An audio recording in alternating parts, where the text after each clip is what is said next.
America Iran ఒప్పందంపై సంతకాలు జరిగిన వేళ ప్రధాని మోదీ లక్ష్యంగా కాంగ్రెస్ తీవ్ర విమర్శలు చేసింది. ఇది మోదీ విదేశాంగ విధానానికి గట్టి ఎదురుదెబ్బ అని కాంగ్రెస్ ప్రధాన కార్యదర్శి జైరాం రమేష్ విమర్శించారు.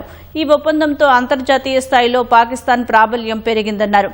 అమెరికా ఇరాన్ మధ్య కుదిరిన ఒప్పందాన్ని అధికారికంగా ఇస్లామాబాద్ ఎంఓయూగా పిలవడం పాక్ సాధించిన నూతన ప్రాంతీయ అంతర్జాతీయ పలుకుబడికి నిదర్శనమని చురకలు వేశారు.